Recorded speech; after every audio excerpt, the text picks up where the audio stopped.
Digital literacy has fast become a key to empowering the next generation in the classrooms.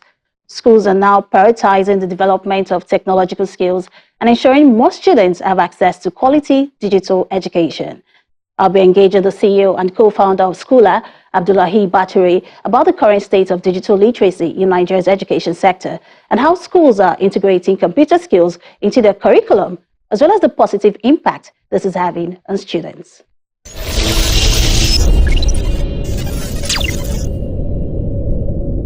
Abdul, looking at the gap in incorporating computer skills in African school curricula, what's your perception of the current state of digital literacy in Nigeria's education sector?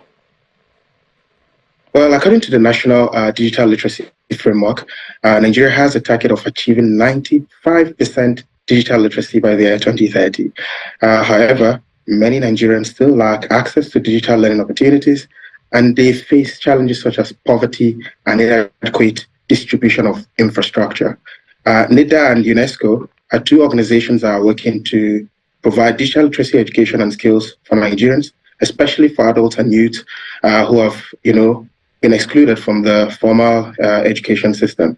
So my opinion is, I think it is the skill that is needed by everyone if we must achieve the 95%. It is not even for the individuals, it is for survival. You need digital literacy skills to survive, by the year 2030. That's correct. But what challenges do you think schools commonly face when trying to integrate digital literacy into their curriculum? The bulk of I've worked with private schools. Yes, they try their best, but you have the most experienced teachers old and saying this technology is not my thing, taking it for granted. These are some of the challenges I know. But then as far as a public school is concerned, the data we have is about 80% of teachers have access to smartphones, smart devices. So they go about doing basic things like WhatsApp, but then digital literacy as it is, and becoming a digital citizen, which is very, very crucial today, has been a tough thing. How do you use these technologies responsibly? How do you use it to help you with your civic, social, and work life? I think there needs to be a lot of awareness as to the importance of how, the digital literacy skills are needed by everyone. We built our platform and we made it content agnostic, meaning that every school can put in their content. But the biggest problem we encountered was that the teachers were not, tech savvy, and you can't blame them. They've been overworked, doing a lot of work, and then wouldn't have the time to actually learn these skill sets. And organizations like the NIDA and UNESCO, I hope the framework and the plans, get to more teachers, because these kids today and learning can only happen, with technology, because we have this spiky point of view at school that brick and mortar schools are obsolete and that technology is the only way to teach the 21st century. But let's assume that we're able to achieve, let's say, 95 to 100% digital literacy integration for both, the students and the teachers. What opportunities arise from embracing a more tech-oriented approach to education? So it will bring about, you hear stuff like personalized learning and data. Data is very, very crucial. If parents have the performance of their child as they practice, they can be able to contribute, to the teachers, and the teachers will know which child is weak, even though, yes, we can guess, but they will know actually, who is putting what effort, and even reward the people that are putting in more effort. There's a data we see from students practicing on our gamified mobile app, for example, where you'd see one child has answered 1,700 questions and has 1,000 points. You'd see another child has answered 1,700 questions and has 300 points.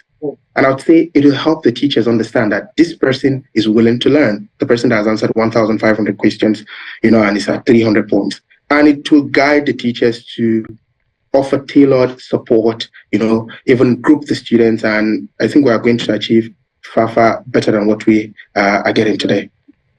You spoke about gamification, Abdul, right? How does it enhance students' engagement and learning? Learning for this generation has to be fun, engaging, and interactive. We've seen it firsthand. We launched our solution during the COVID lockdowns, and we literally saw a little girl that told her mom, "Mom, it's not fun." And if it is not fun, they won't, buy it. So our flagship solution was a gamified mobile app that rewards students for doing schoolwork. And we found that kids love it. I think a particular child was able to answer about 500,000 questions before he graduated. And do you know why? Well, because we put these incentives. There's a point for every right answer. And then if you fail, we're using the carrot and stick. It takes off some points when you fail. And these points you gather, you can use them for so many other things. You can use them for duel, where if you win, you get 10 more points. If you lose, 10 more points, and 10 points get subtracted from your own point. We put a leaderboard, we added tournaments and more features, and children like to do schoolwork now because that gamified mobile app rewards students for doing schoolwork. So we've seen how kids want to do more schoolwork because they are seeing the results of what they do. And yes, gamification, you hear it all over, but there are different ways to motivate the learners. And just recently, via the MasterCard Foundation EdTech Fellowship Program, we did a learning science masterclass where we realized that there are different ways you can motivate children. And gamification is at the top of the list, but you'd have to really, really think broad about on how you go about it. You don't need to do it with technology. You can bring a lot of fun things into learning because these kids love learning to be fun, engaging, and interactive if you must get their attention. All right, Abdul, talking about the role of teachers in all of these, how crucial is their empowerment in ensuring the success of digital literacy programs? Well, if you don't empower teachers, I think you are crushing your country or your nation, your schools. Teachers, there's a lot of distraction, a lot of opportunities for all. With technology, people want to leave the classrooms. So you want to empower the best teachers to stay in the classrooms. You want to go to them, teach them how to leverage technology, teach them digital literacy, and beg, especially the older ones that have 20 years, 30 years experience. You need those ones to form solid content because they have the technical know-how. And I feel teacher motivation is at the top of the list, and that's why we're focused as a company. And you would agree with me too that we cannot have, great content without, old-timers, if I may use, or, super qualified teachers that with the years of experience. And tools, I'd encourage companies to build tools that make this easy for the teachers to transition into tech. And I've seen a 7-8-year-old, that uses our technology to create lessons. And I'm impressed. He loves it. He keeps asking me, how do you guys do that? I hope more companies are going to bring solutions that are tailored for the African teacher. And I support what NIDA and organizations like UNESCO is doing in trying to focus on, how we can bridge the national digital literacy, gap. Looking ahead, Abdul, what do you envision as the future of digital literacy in Nigeria's education sector? And how can innovative solutions continue to drive positive change? Well, innovative solutions can drive positive change if they collaborate and partner with one another. We don't need a new solution doing the same thing. I would encourage innovators to sit down and look at the gaps. What specific problem can I solve? And you be the person that goes to teach the teachers or teach the school or show the children how it works. If all these stakeholders collaborate, we're going to build a bigger ecosystem that all of us, benefit from. And these collaborations will go a long way in even convincing more stakeholders to take this, frameworks and digital literacy drive seriously.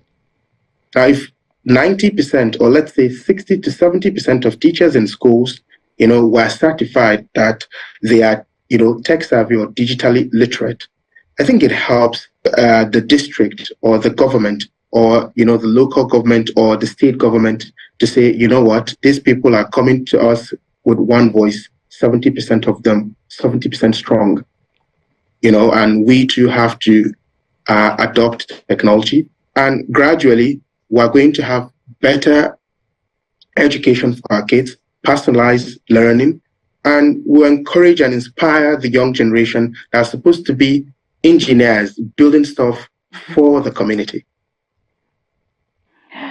All right, Abdullahi Bature, the co-founder and CEO of Schoola.